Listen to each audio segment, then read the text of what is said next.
നിലാവിനെ നോക്കി രണ്ടരയന്നങ്ങൾ പ്രണയിക്കുന്നത് കണ്ടിട്ടുണ്ടോ? എന്നാ വാ തുടങ്ങാം. സംഭവം ഇത് കേക്ക് ബോർഡാണെന്ന് എല്ലാവർക്കും മനസ്സിലായില്ലേ?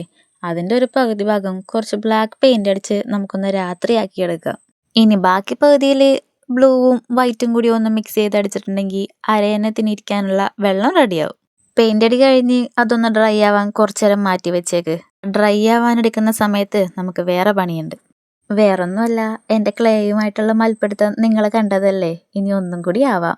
കാരണം അരയന്നത്തിന്റെ ബോഡി പാർട്സ് ഒക്കെ റെഡിയാക്കണമല്ലോ. അങ്ങനെ കുറച്ച് ക്ലേ എടുത്തതാ ഇതുപോലൊരു ബോഡി റെഡിയാക്കാം. ഡെഡ് ബോഡി അല്ലട്ടാ, അരയന്നത്തിന്റെ ബോഡിയാണേ. അങ്ങനെ രണ്ട് ബോഡി ഒന്ന് സെറ്റാക്കി നമ്മൾ നേരത്തെ ഡ്രൈ ആവാൻ വെച്ച ആ കേക്ക് ബോർഡിലേക്ക് ഒന്ന് ഇതുപോലെ വെച്ച് കൊടുത്താൽ മതി. അങ്ങനെ രണ്ട് ബോഡി ഓക്കെ ആയി. ഇനി തൂവലിനുള്ള പണി നോക്കാം. അതിന് നമ്മുടെ ടിഷ്യൂ പേപ്പർ ഇതുപോലെ ഒന്ന് കുഞ്ഞു കുഞ്ഞായിട്ട് കട്ട് ചെയ്തെടുത്താൽ മതി.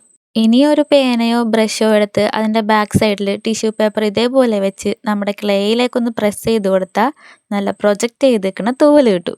വീഡിയോയിൽ കാണുന്നത് പോലെ ഓരോന്നോരോന്നായിട്ട് വേണേ വെച്ച് കൊടുക്കാൻ. കണ്ടോ? അങ്ങനെ അതും ഓക്കെ ആയി. ജസ്റ്റ് ഒന്ന് ഷേപ്പ് ചെയ്യാൻ വേണ്ടി കത്രിക കൊണ്ട് അവിടെ ഇവിടെയൊക്കെ ഒന്ന് വെട്ടിക്കൊടുക്കണമല്ലോ.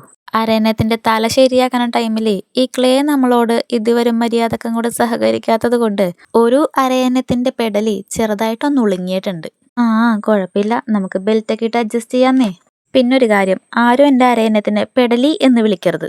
ആ കഴുത്തിന്റെ കേടുപാടുകളൊന്നും പുറത്തറിയാതിരിക്കാൻ നമുക്കൊന്ന് വെള്ളം പൂശിയെടുത്തേക്കാന്നേ. രാത്രി ആയതുകൊണ്ട് മൂണിനെ നോക്കി മാത്രം പ്രണയിച്ചാൽ പോരല്ലോ, കുറച്ച് സ്റ്റാർ കൂടി അരികത്ത് വേണ്ടേ. ഇങ്ങനെ ഫൈനലി അവരവരുടെ പ്രണയം തുടങ്ങിയിട്ടുണ്ട്. അവരും ആഘോഷിക്കട്ടെന്നേ ഒരു വാലന്റൈൻസ് ഡേ.